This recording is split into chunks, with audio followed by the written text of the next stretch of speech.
新婚夜，夫君要为爱守生，不肯与我圆房。他转身就要去找他的白月光，我反手就将他脱光衣服绑在了床上。他又羞又怒：“你这个不知羞耻的女人想干什么？我告诉你，你得到我的人也得不到我的心。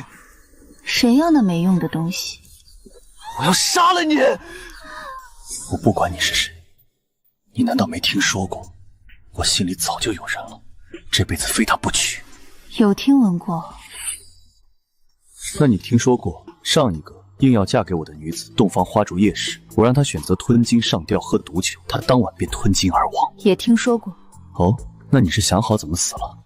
你是想喝了这杯鸩酒留个全尸，还是用我这把剑自刎寻个痛快？既然横竖都是死，那我可以选一个快活一点的死法吗？什么？比如说春宵帐暖，醉生梦死。不知廉耻！难道这不是夫妻情趣？新婚夜不都是这样的吗？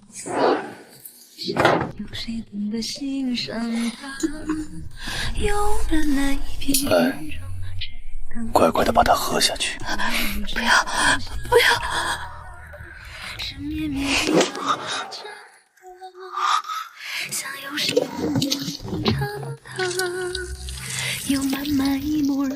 好厉害的毒！你是真的要我的命啊！好在嫡母从小让我学的不是绣花，而是习武。腿再沉一点，拳头抬高。女孩子家身体最重要，琴棋书画都是虚的，先把底子养好。瞧他晒的，快成黑炭了！瞧你那副样子，手粗的像男人，以后哪家好儿郎肯要你？嫡母以为自己兵不血刃的毁了我，殊不知这正合我意。琴棋书画学的再好有什么用？遇到危险时还能背一篇文章让对方羞愧而死，但一拳能，就像现在。看着文弱，怎么这么沉？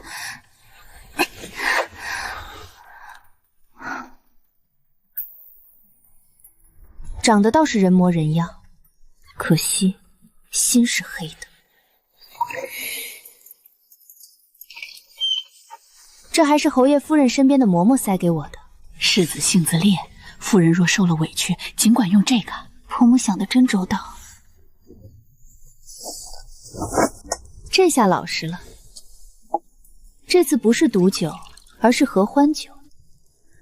这是我从武师傅那儿得来的方子。这方子你收着，将来嫁了人用得着。燕清欢，你这个不知羞耻的女人想干什么？燕清欢，你这个不知羞耻的女人想干什么？我告诉你，你得到我的人，也得不到我的心。谁要那没用的东西？夫君，喝杯酒暖暖身子。滚！我不喝。不喝不行啊，这可是合欢酒，喝了才算礼成。婆母说了，不喝这杯酒不算正式夫妻。你给我喝了什么？合欢酒啊！你骗人！你在酒里动了手脚！你竟敢！怎么？刚才不是还想让我死？燕清欢，你放开我！夫君这是在求我。你放过我，我给你写和离书，让你走。我还以为你有多硬气，原来你也会怕。沈世子，今晚这笔账，咱们慢慢算。燕清欢，我一定会杀了你。好啊，等你有力气了再说。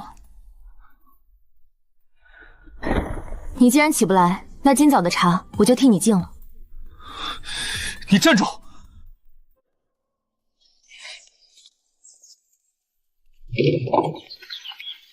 世子妃起了，世子爷呢？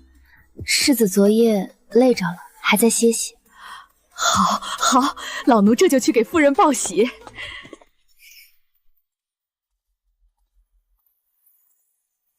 父亲请用茶，母亲请用茶。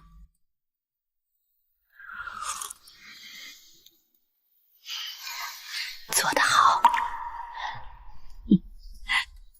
早点给我生个大胖孙子。燕儿呢？年轻人昨晚折腾的晚，让他多睡会儿。既进了侯府，就好好过日子。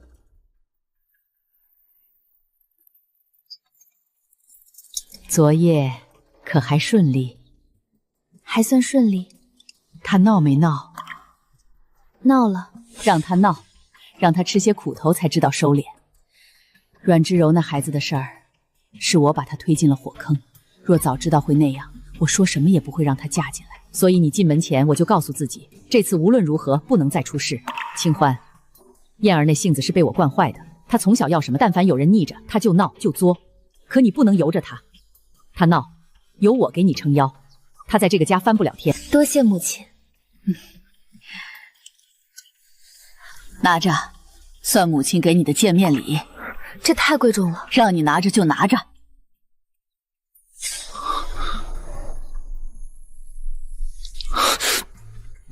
忍着做什么？疼就喊。用不着你假好心。我衣服呢？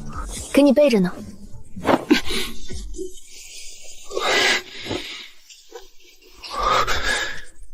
你过来。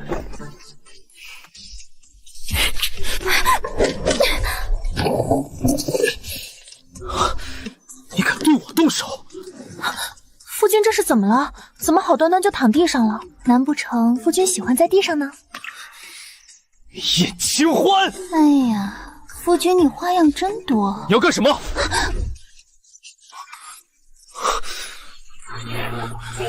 燕清欢，你别太过分！怎么了，夫君？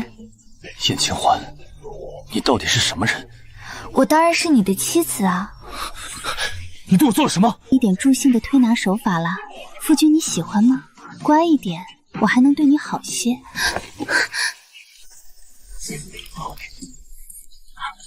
夫君胃口不错，多吃点，补充体力。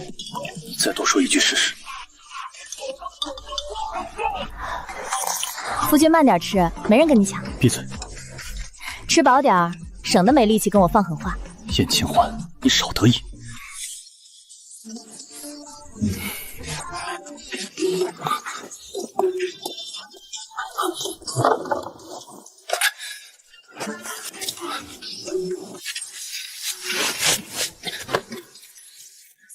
沈嫣之，不会跑了吧？世子爷，夫人，在后院狗洞旁边发现了世子爷的血。狗洞！一个大活人，光天化日之下从狗洞跑了，你们居然没人发现！我养你们有什么用？还不给我出去找！婆母不必动怒，我一个人回门也无妨。这混账东西，真是丢尽了侯府的脸。委屈你了，这个你拿着。多谢母亲。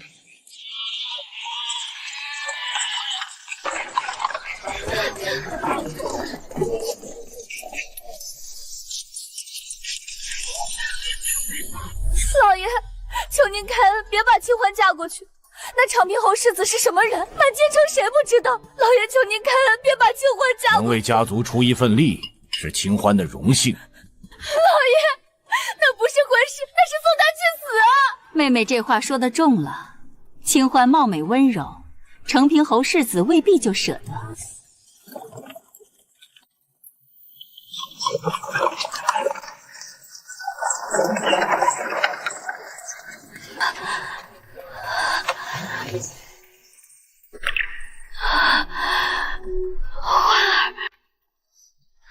娘，我没事。这2日我吃也吃不好，睡也睡不好，夜夜都梦见你出事。我这不是好好回来了吗？夫人，一共32钱。看，我就说姑爷舍不得。他高兴不是因为我过得好，他们在意的从来不是我的死活，他们真正在意的只是我这桩婚事到底值多少钱。欢儿，你以后要慈爱谨慎，与父郎有商有秒，好好把日子过下去。娘，我知道了，你回去吧。去西街。是。你们在这儿等着，我一个人进去。世子妃，西街人杂，您一个人无妨，我只是去接个人。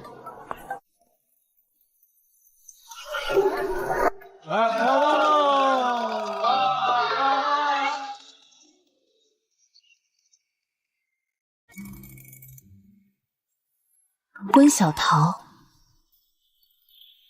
原来她也会这样想。这位夫人想买点什么？看不见我，可能。哟，沈公子，你媳妇来找你了。我来接我夫君回家。我来接我夫君回家。原来是世子夫人，夫君，你别碰我！不碰是不可能的。燕青欢，现在是大白天，别人家里。夫君说的对，白日里拉拉扯扯，确实不像样。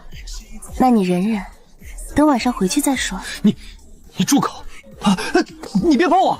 夫君，怎么？你难道忘记新婚夜是如何热情似火的了？讨厌，还有外人在呢。世子和世子夫人感情真好。不是的，小桃，你听我解释。你放开我！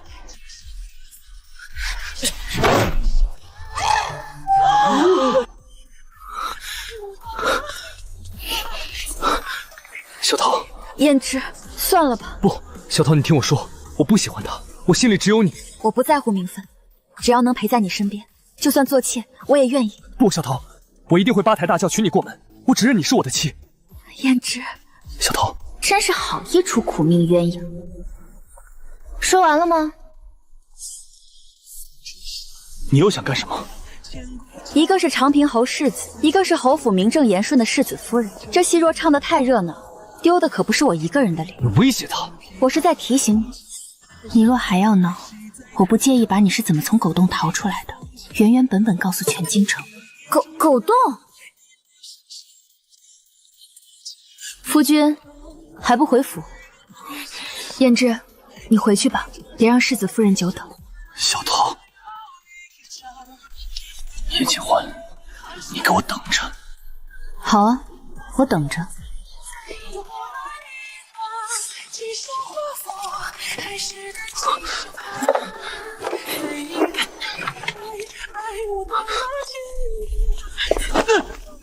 谁？放开我！姐，得罪了。混账！不孝子！侯府的脸都让你丢尽了。堂堂世子，为了一个外头的女人闹成这样，你对得起列祖列宗吗？你对得起你死去的爷爷吗？侯爷，消消气。哼！再有下次，我打断你的腿！你自请下堂，只要你肯走，我会说服父亲，让你爹再生一起。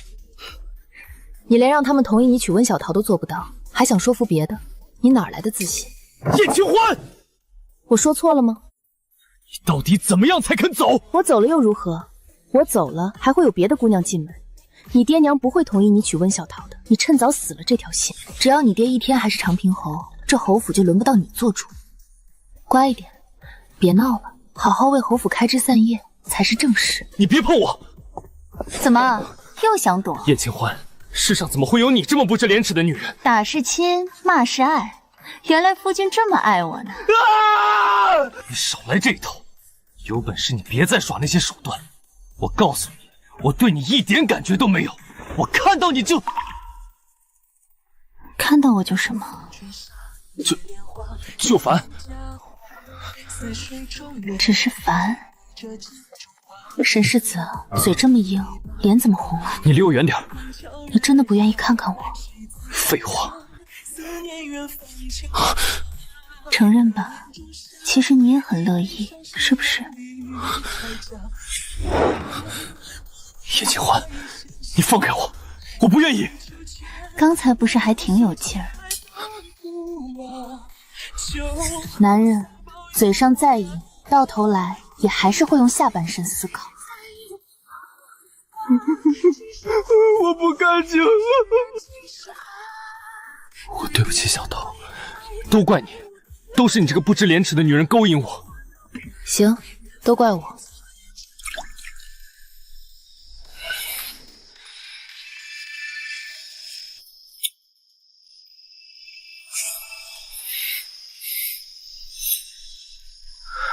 我想看看他到底有没有胆子动手。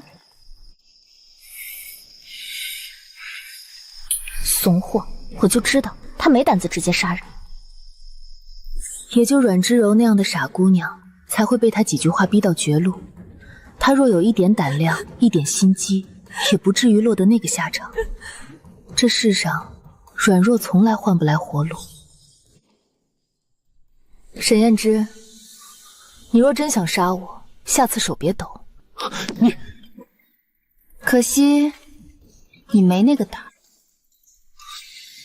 真正能活下来的，从来不是最可怜的那个，而是最狠、最清醒的那个。差事我替你谋好了，去吏部历练几年，收收心。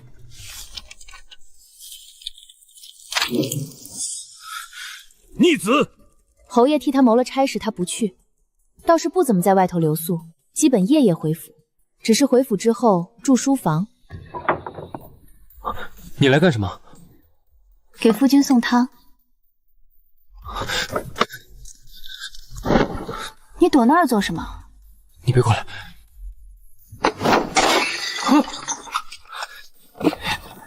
我看你怎么……行，我等你。救命啊！快来人啊！你就算喊破喉咙，也不会有人理你。世子夫人的事，谁都不许管。是。婆母巴不得我早点怀上孩子。男人嘛，有了孩子就有了牵绊，心就定了。燕清欢，你给我等着！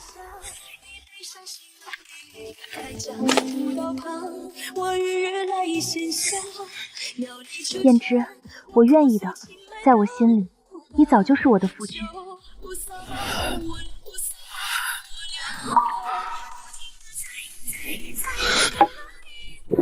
小桃，再给我一点时间。怂货，我得赶紧回府捡漏。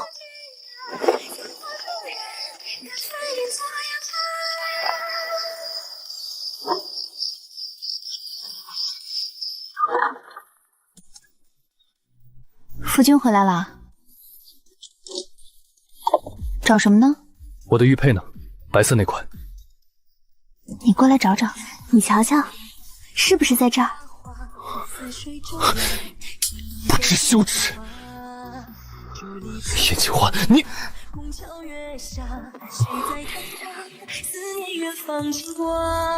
那年仲夏，你背上行囊淋雨开家，古道旁，我与月来一线下，天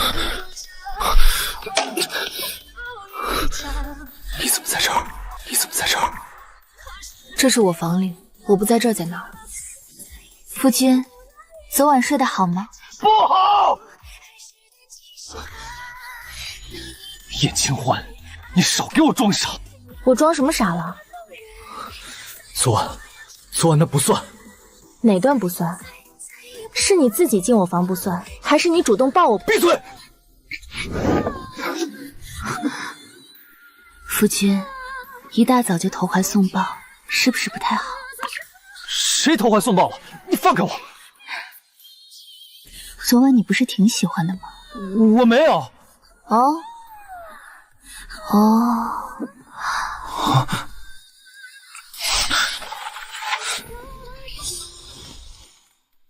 你昨晚为什么会去西街？你跟踪我？也不算跟踪，主要是怕你在外头照顾不好自己，特地去看看。谁照顾不好自己了？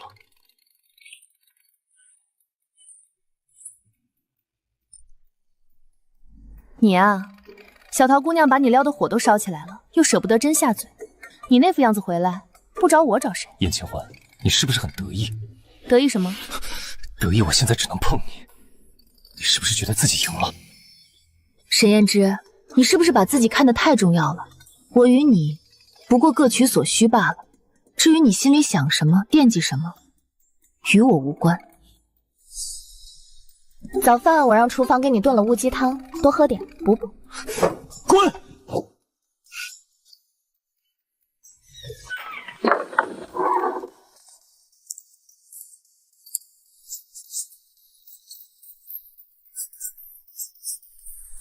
昨夜之事非我本意，昨夜之事非我本意，昨夜之事。还给我！写这个做什么？写这个做什么？抄经静心？你管我！看来昨晚对你打击挺大，要不要我再帮你回忆一遍，证明一下到底是不是你本意？不是，我只是，只是什么？我站久了。你笑够了没有？没。燕清欢，你又要干什么？你不是在静心吗？我来看看静成功没有。他当晚又没能走出房门，沈燕之开始躲我，准确的说是想尽办法躲我。夫君，喝点汤润润。放下就走。好啊，你喝啊。难道要我喂你？难道要我喂你？你别碰我！我只是给你擦嘴，我自己有手。可你擦的没我好。夫君这是要修身养性，总比某些人满脑子肮脏强。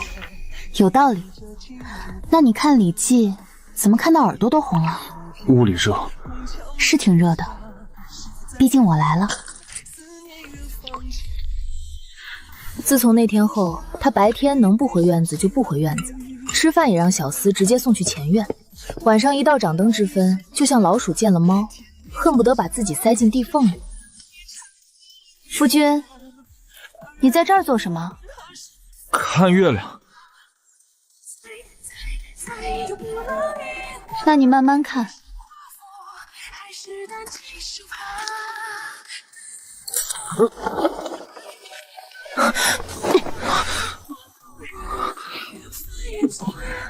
月亮好看吗？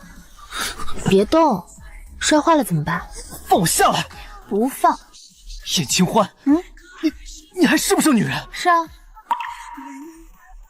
不然你怎么每次都这样，连呼吸都停了？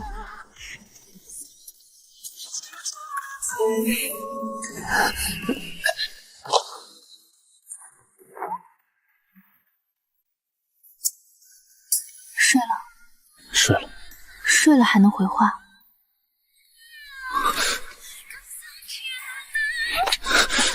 燕清欢，你到底想怎么样？这话该我问你吧？你到底在躲什么？躲我，还是躲你自己？你明明知道我心里有小桃。知道。那你还什么？还睡你？沈燕之，你是不是觉得心里有个人就能证明自己身子是干净的？你喜欢温小桃，跟你每次见了我就腿软起了反应，有冲突吗？没有啊，你只是既想当痴情种又想当贞洁烈夫，最后两头都想占，才把自己拧成这个样子。我没有。你有，你就是接受不了自己会被我勾得动心，哪怕只是动色心你也受不了。我没动心。好，你没动心，我只是男人都会有的反应。也行。我不会喜欢你这种女人。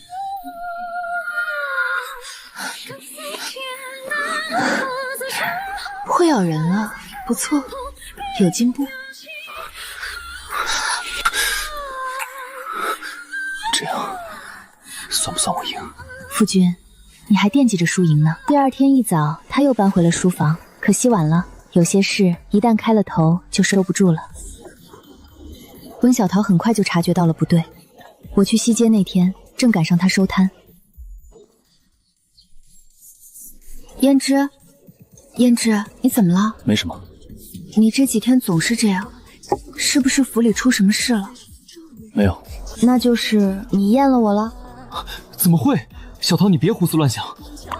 我胡思乱想？你这半个月来了几次？每次来了又坐不住，像心思都丢在别处了。胭脂，你以前不是这样的，因为他心思确实丢在别处了，准确的说是丢在我床上了。想到这里，我差点没忍住笑出声。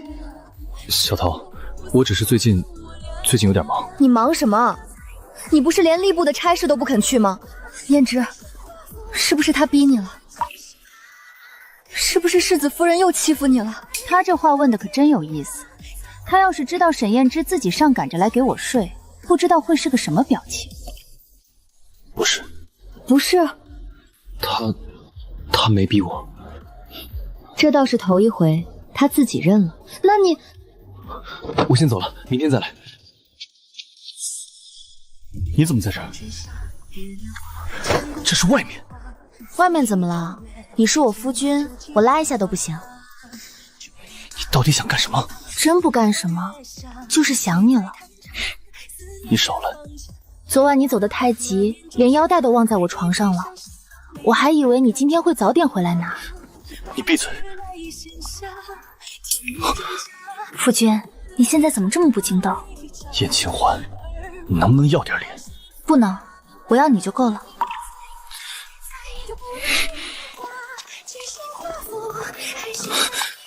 你别跟着我。行，那你跟我回去。沈嫣之，你最近是不是总睡不好？关你什么事？当然关我的事儿。你夜里老翻来覆去，我也睡不好。谁翻来覆去了？你啊，前夜说梦话，昨夜半宿没睡，清早起来眼下都是青的。你自己不知道，是不是心里很乱？没有。是不是一边惦记温小桃，一边又忍不住想我？你做梦。是不是明明知道这样不好，可一见我就管不住自己？闭嘴。是不是现在他就算站在你面前，你都没那么喜欢了？燕清欢，你到底想说什么？我想说，你已经回不去了。你胡说。那你证明给我看啊！今晚别回我房，去西街跟他过夜。去吧，夫君，试试看。那晚我真没拦他，我甚至还特意让后门的小厮别拦着，放他出去。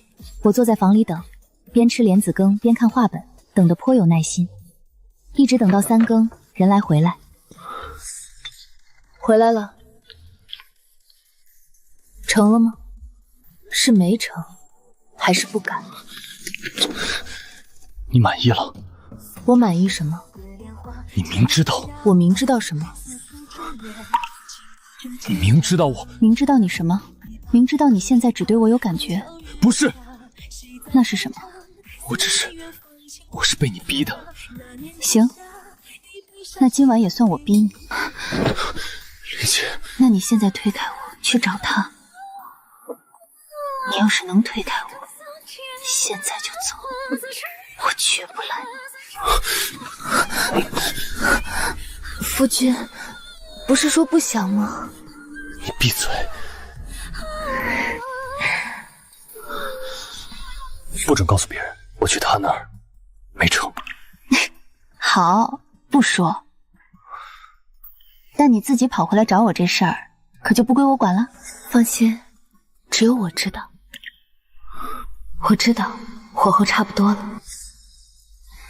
夫君最近倒是比从前勤快多了。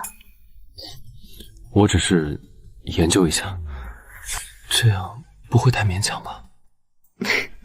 试试不就知道了。也是。光看可学不会。我就知道你有本事。燕儿那孩子就是欠管教，如今这样才像个成了家的男人。母亲过奖了。照这样下去，我抱孙子的日子也不远了。侯夫人以为我已经彻底驯服了沈嫣之，可我没那么天真。每天下了差就回府，吃了饭就来我房里。可我知道他不是转了性，他是在等一个合适的时机，等一个万全之策。世子夫人，外头有位姑娘求见。叫什么？说是温小桃。请她去偏厅。见过夫人，倒比那日豆腐摊前更像个规规矩矩的人了。我和世子是真心相爱的，求世子夫人成全。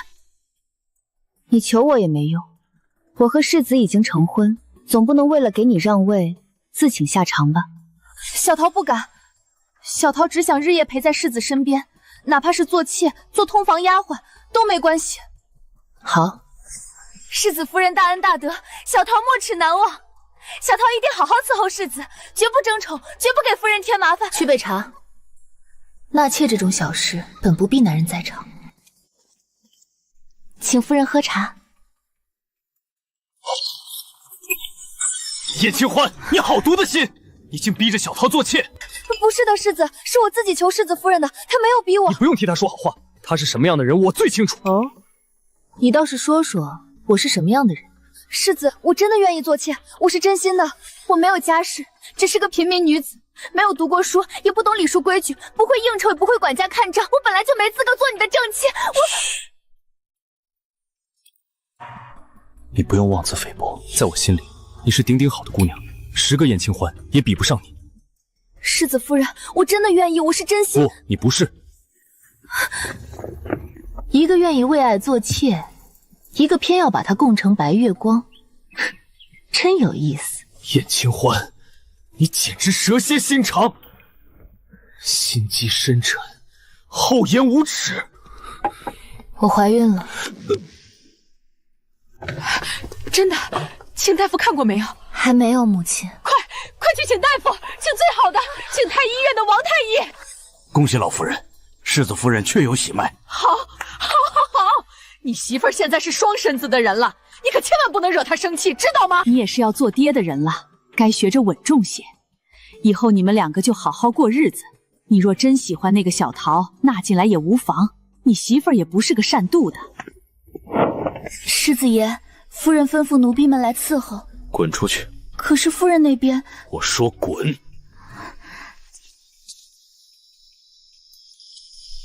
回世子夫人，世子去了主院。我从不嫌麻烦，谨慎些总没坏处。你怎么就这么轴？非要娶温小桃做正室，你怎么还没死心？你已经成婚了，你有正妻，你的妻子如今还怀了孕。夫人生产，一只脚踏进鬼门关，死了也寻常。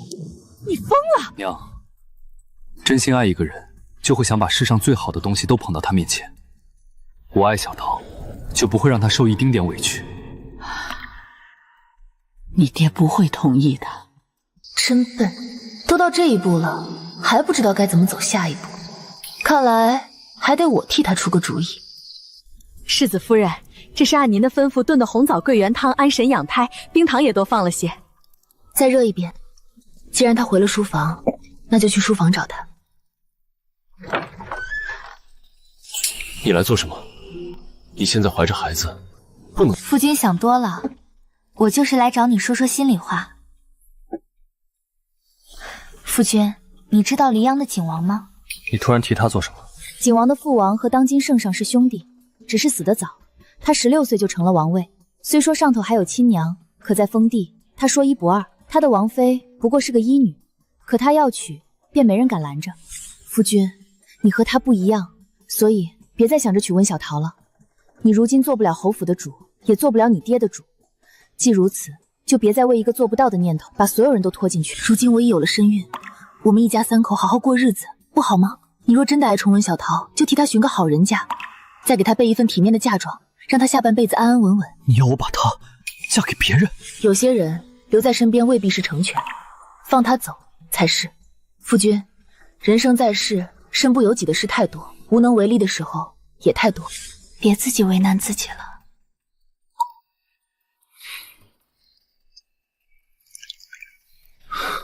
我知道了。有些话不必说得太重，点到为止才最伤人。自那夜之后，他像是忽然变了个人。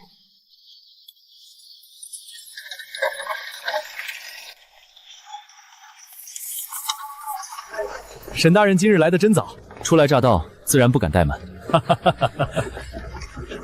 他不再往西街跑了，下人们都说钱三娘的摊前再也没见过世子。你怀着孩子要多补补，身子才养得好。果然是要做爹的人了，懂事了，也有担当了。是，好丈夫，好儿子，好父亲，做得滴水不漏。清欢啊，怀孕的时候不能光补不动，要多走走，对孩子好。那些补品也不能吃太多，适量就好。儿媳记下了。这是3个铺子，2座庄子，算是给我孙子的见面礼。他是在给自己留后路，也是在给我补偿。你收手吧，这孩子我盼了多久，你是知道的。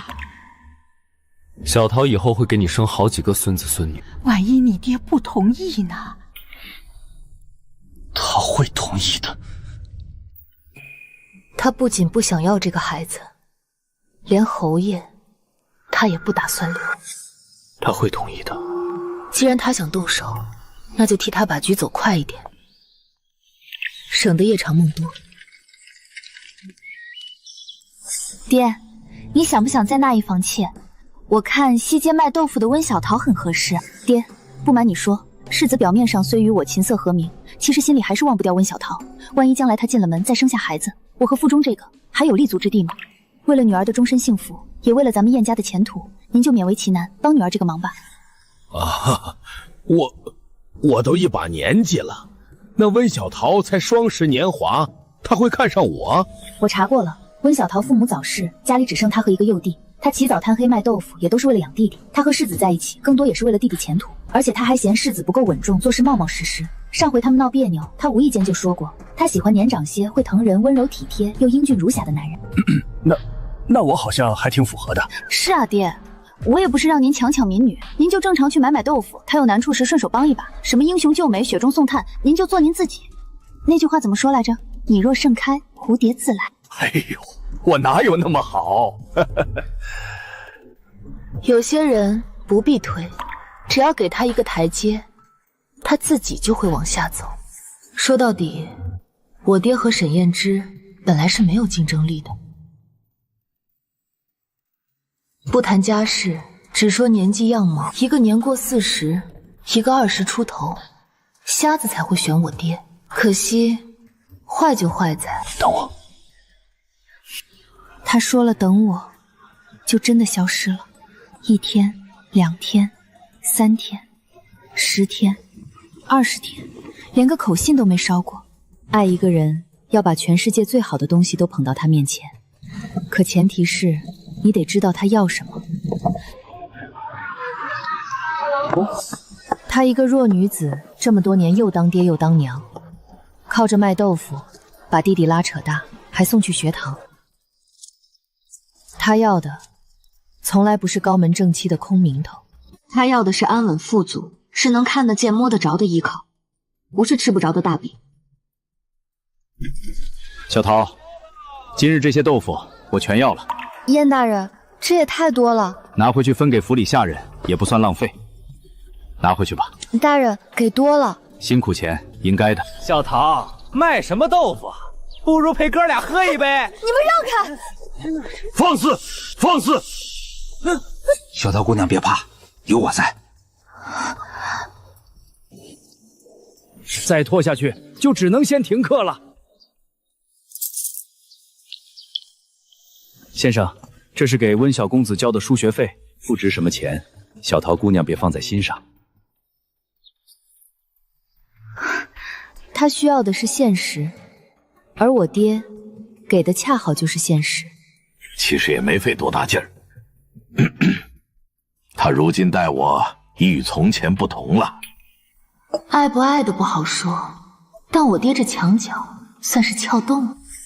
再过些时日，怕是就成了。那就先恭喜爹。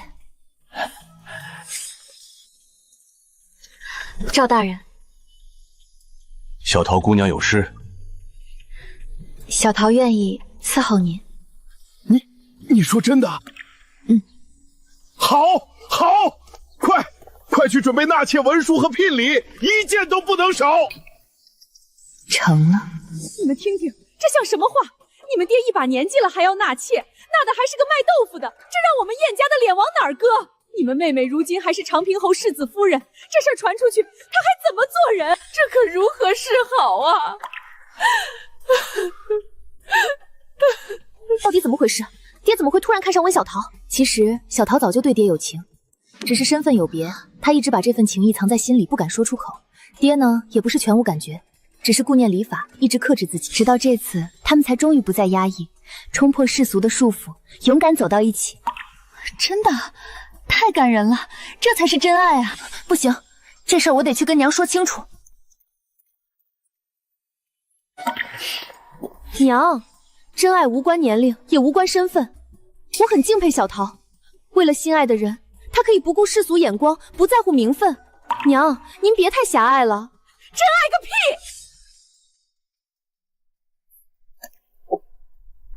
程远，你倒是说句话呀！爹若真喜欢，纳个妾倒也不算什么大事。你也帮着他说话。儿子只是觉得，男人纳妾本也寻常。你如今是长平侯世子夫人，你的话，你爹总会听几分。你去劝劝他，好不好？他对我的心思一直都是复杂的。他盼我过得好，因为我要提携燕家，可他又不希望我过得太好。毕竟当年他费了那么大力气，才把我从嫡女的位置上挤下去。母亲何必如此忧心？说到底，不过是那个妾，好吃好喝养着便是。就算她真生下儿子，难道还能越过大哥去？再说，她若嫁进燕家，世子自然不会再惦记我这个世子夫人的位子，也就坐得更稳。而我坐得稳，大哥的前途，燕家的将来，不也更有保障？他说的都没错，这门事对燕家没有坏处，能断了沈燕之的念想，能稳住她的位子，还能把这门亲事拴得更紧。可我咽不下这口气，让我和一个卖豆腐的平起平坐。他一把年纪还要闹这一出。母亲是聪明人，这笔账应该比我算得明白。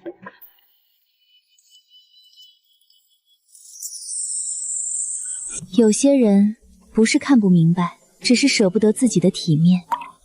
可体面这种东西，在利益面前向来不值钱。嫡母妥协了。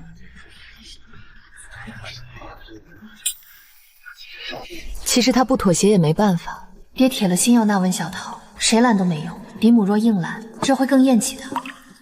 红绸再往左挪一点，查案摆正。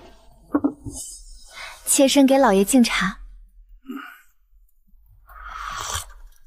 好，好，这是赏你的。谢老爷。听说了吗？燕大人新纳了一房小妾，就是西街卖豆腐那个，长得可真水灵。燕大人这把年纪了，倒是好福气，那就吵近了。你说谁？世子爷，您不能进去，滚开！世子爷，世子爷，你冷静点儿。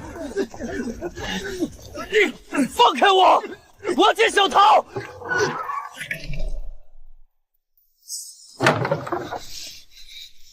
燕清欢，是你对不对？是你捣的鬼是不是？小桃为什么会变成你爹的妾？你到底做了什么？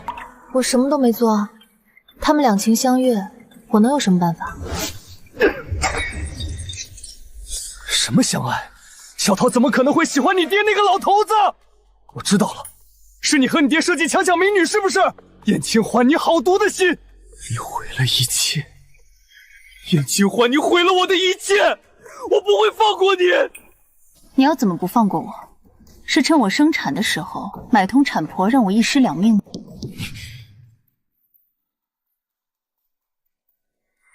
母亲都告诉我了，你以为你在这个家算什么？跳梁小丑而已，没有人在乎你，你娘也不爱你。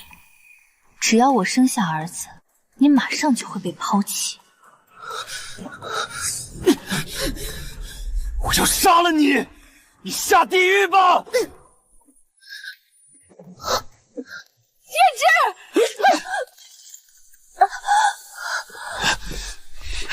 你疯了！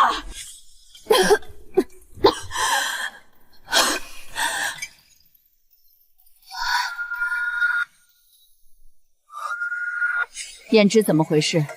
不是说好了等她生产的时候再动手吗？怎么现在就先按耐不住了？你疯了是不是？这是你媳妇儿，是你媳妇儿，她肚子里还怀着你的孩子。父亲救命！世子要杀人灭口！世子，我无意间看见他在您的参汤里下毒，他怕事情败露，就要掐死我。他终于想明白了，当初我跟他提景王，不是在闲聊，我是一步一步挖好了坑，等着他自己跳。父亲，你别听他胡说，我怎么可能谋害你？因为你想娶温小桃，父亲不同意。只要父亲出了事，你就是长平侯，侯府就是你说了算。沈燕之，你还算是个人吗？你为了一个女人，竟然想弑父！父亲要是出事，下一个是不是就轮到母亲了？杀母弑父，沈燕之，你猪狗不如！我没有，父亲、母亲，你们别被这个女人骗了。是不是真的？请个大夫来看看，不就知道了。去请大夫，再去搜他的屋子和书房。是。父亲，不用搜，我真的没有。闭嘴！侯爷，在世子书房书架后的暗格里搜到的。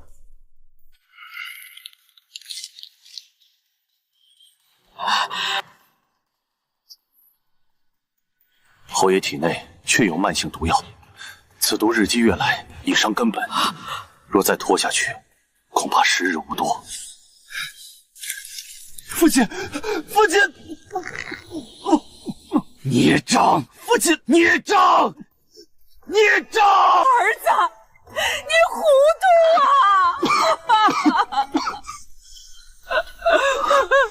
啊！来人，把他给我关起来！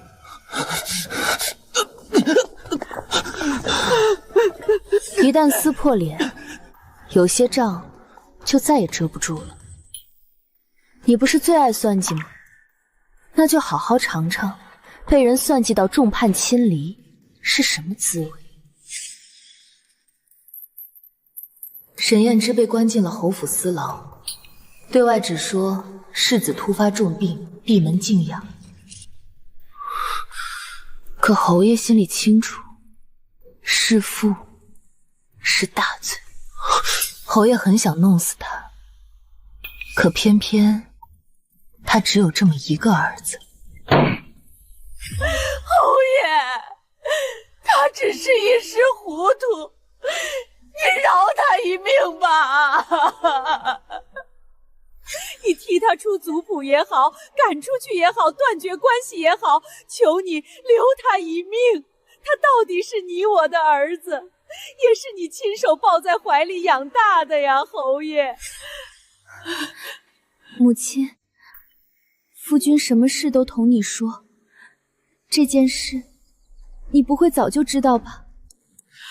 我不知道，你别血口喷人。可那毒药不是走的母亲的私账吗？而且母亲你和父亲一样，都不同意夫君娶温小桃，可夫君却偏偏没动呢。我没有，侯爷，你相信我，我们夫妻几十载，我怎么会害你？母亲，夫君不会是想让你背黑锅吧？难道他是故意走你的私账？故意放过你？万一事发，他又是侯府唯一的男丁，谁会怀疑到他头上？到时候大家只会怀疑你。他会这样算计我吗？我从小疼到大的儿子，是不是早就想好了，一旦东窗事发，就把一切都推到我头上？私账的事，你最好给我说清楚。侯爷，我真的不知道，我什么都不知道啊！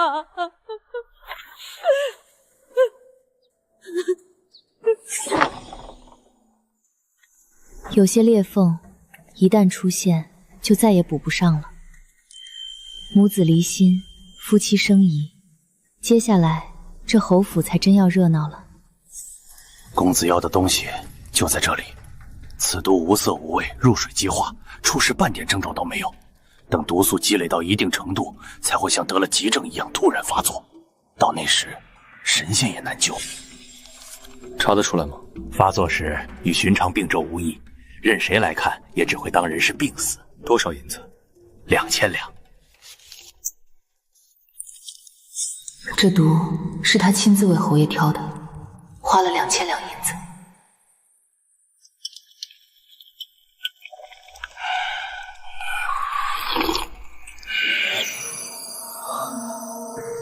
那段时日，他花了很多钱替我买补制品，有的走宫中，有的走婆母私账，毒就这样混了进去。只要侯爷一死，他就是侯府唯一的继承人。到那时，他说侯爷是病死，侯爷就只能是病死，可他终究还是给自己留了一手。侯爷体内毒素已侵入五脏六腑，如今虽能压一时，却伤了根本，至多再撑3-5年。侯爷暂时死不了，但也活不长了。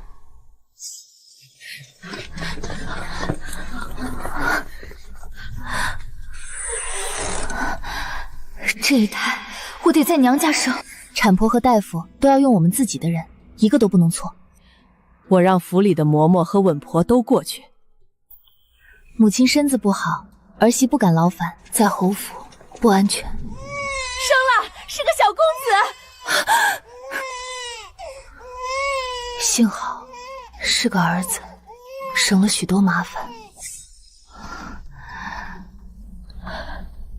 像，太像了。这孩子长得太像沈燕之，婆母看到他的第一眼就哭了，但到底只剩没有在心里。去死牢。父亲，我去吧。到底夫妻一场，他也是孩子的父亲，该让孩子给他送个终。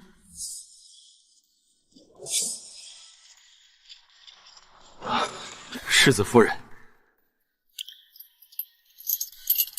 沈燕之在牢里过得并不苦，因为侯爷一开始就没打算慢慢折磨他，他还以为自己有回头路。放我出去！听说他日日在牢里大吼大叫，摔碗砸杯，可没人理他。沈燕之，你的儿子我带来了。是不是父亲原谅我了？你是来接我出去的，对不对？我就知道，父亲就我一个儿子，他怎么忍心让我死？这是我们的孩子，儿子还是女儿，起名了吗？清欢，从前是我糊涂，以后我们一家三口好好过日子，好不好？动手！你们想干什么？你们想干什么？别过来！你们别过来！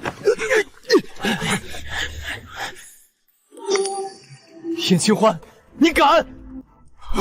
清欢，我错了，我真的错了，求你别杀我，你救救我，你救救我，我以后再也不会了，我好好跟你过日子，我不找小桃了，我什么都听你的。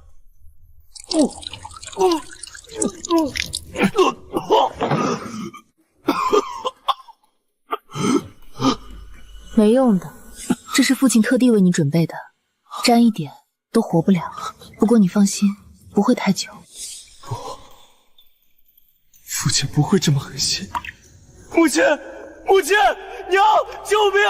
娘，你救救我！对了，其实我本来也叫了小桃来送你最后一程，我想着你们好歹情深一场，可他说你是不相干的人，他不愿来。他如今怀了我爹的孩子，不想再和从前的人事有半点牵扯。你胡说！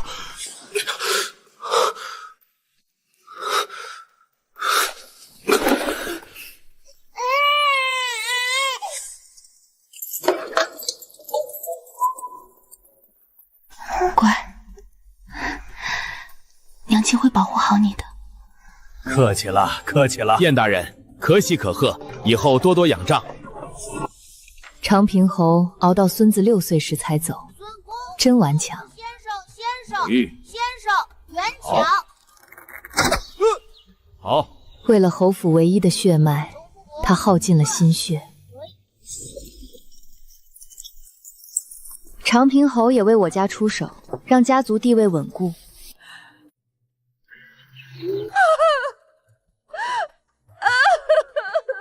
母亲走了，扶正姨娘也是给侯府一个交代。姨娘没想到半辈子做妾，晚年还能被扶正。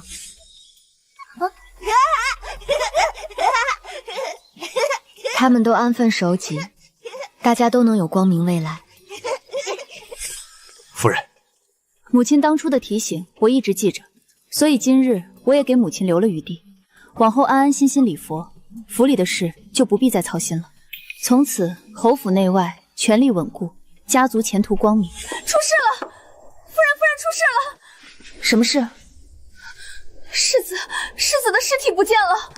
看守的人说，昨天晚上还在，今天早上去看，就棺材是空的。沈燕之死了6年，尸体一直在冰缸里，6年从未出事，怎么会突然不见？先不要声张，悄悄查找，不让任何人知道。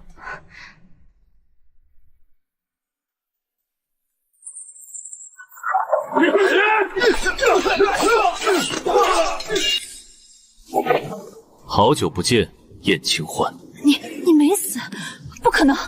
我亲眼看你喝下毒药。那毒药确实厉害，差点杀了我，但有人救了我。这位是玄机真人，3年前在乱葬岗发现我，用医术救了我。救活他代价不小，又用3年恢复。他的经脉武功大不如前，但他活了下来。这6年，我每一天都在想你，燕清欢，你加在我身上的痛苦，我要10倍100倍的讨回来。是我的儿子，是我的儿子。他身上流着我的血，我不会伤害他。至于你，我会让你尝尝我当年受过的苦。把孩子交给我。沈燕之，你敢动他，我绝不饶你！你放心，我不会伤害我的孩子，他会平安回到母亲身边，但我不会放过你。把他带走关起来，等我回来处置。孩子，别恨我，我会把你送到祖母手里。母亲，我回来了。燕儿，你带回孩子就好，母亲为你高兴。可你为何还要心存怨恨？母亲，你不明白，我付出那么多，被他们算计背叛，燕清欢毁了我的一切，我知你心中愤怒，但怨恨只会毁了你自己。孩子安全，侯府安稳，这才是最重要的。母亲，他欠我的，我马上就会讨回来。燕儿，现在你还有机会回头，放下仇恨，做个好父亲。母亲，你太不了解我了，他加在我身上的伤害，我要一点一点还回来。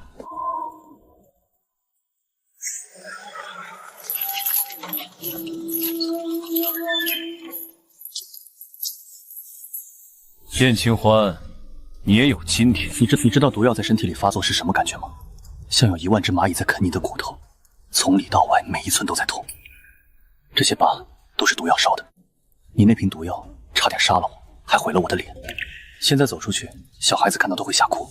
我不恨玄机真人，他救了我。我恨的人只有你，燕清欢。你毁了我的一切，小桃，侯府我的人生。至于你，我不会让你走得太舒服，我会慢慢折磨你，直到死去。没有人会知道你在哪里。你以为你能回得去？当然了，玄机真人在朝中有人，他帮我安排好了。我会告诉所有人，我没有死，只是在外养病。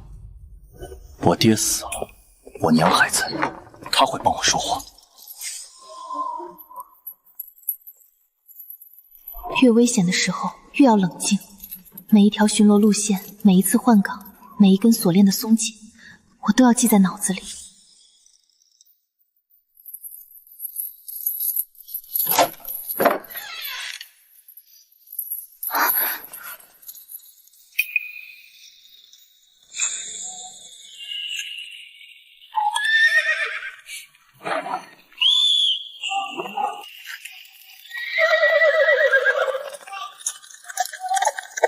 燕清欢，你跑不掉的，前面是悬崖，跳下去就是死。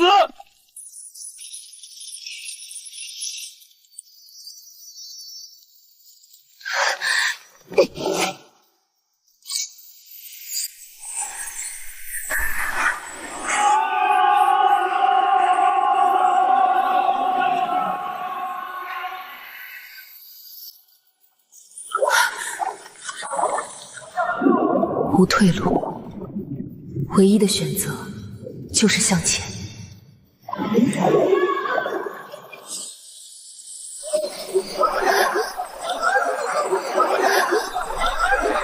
快看，有人被水冲下来了！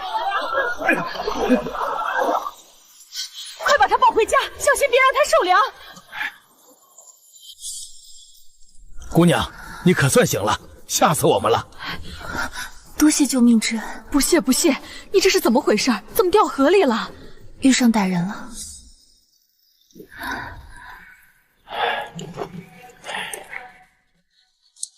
我不能在这里久留，我得回侯府。10天之后，我终于回到京城。回到侯府前，我必须未雨绸缪。夫人，您回来了。你回来了，这些天去哪儿了？我们都急坏了。沈燕之回来过是不是？孩子呢？是的，他把孩子送回来之后就走了。他说他没有死，这些年一直在外养病，我让大夫看过他身上的伤，他说的话都能对上。他要杀我，他把我关在山谷里，要夺走我儿子，取代我的位置。清欢也是你的丈夫，你能不能放过他？他也是要杀您的人，您忘了，他当初也要杀您。他给父亲下毒的时候，走的可是您的司掌，万一事发，死的会是您，不是他。他回来了，带着一个道士，一群杀手。他要的不是我，而是整个侯府。母亲，您觉得他会放过您吗？以其人之道，还治其人之身。燕清欢，这笔账我就这么算，不会为我这么算，你逃不掉的。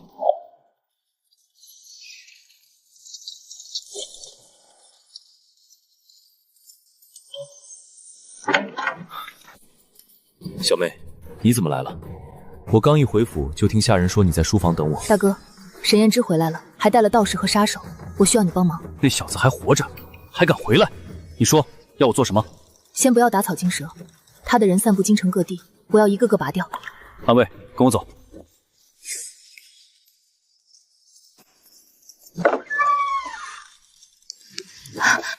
你这个时候来，出什么事了吗？沈燕之回来了。怎么会？他不是死了吗？他被人救了，现在回来找我报仇来了。你比我清楚他的弱点。他的弱点，太自信，总觉得事情会按他想的来，太在意别人看法。很好，我们就抓住这2点。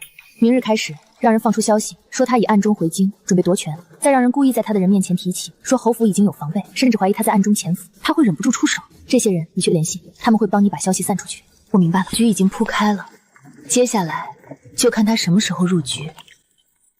这一次我不会再被动，他要算旧账，那我就把账一笔一笔算清。大哥，这里。按计划行事。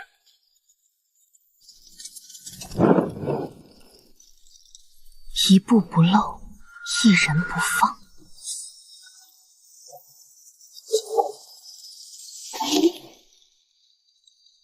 他以为自己熟悉这里，却不知这里早已布好天罗地网。燕清欢，你算计我！你从来不是我的对手。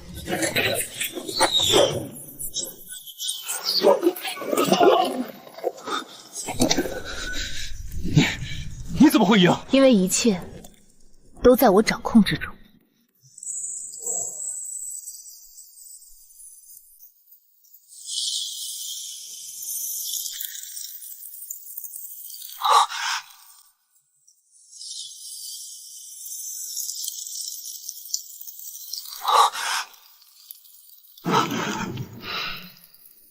所有危险都过去了。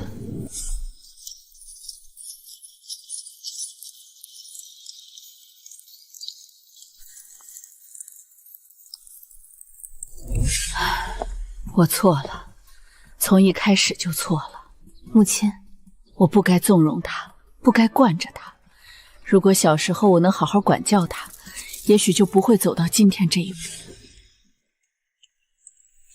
一切终于结束了。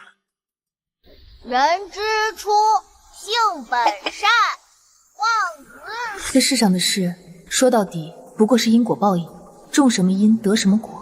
沈燕之种下了恶因，就得承受恶果。至于那些曾经伤害过我的人，他们已经不在了，而我还好好的活着，这就够了。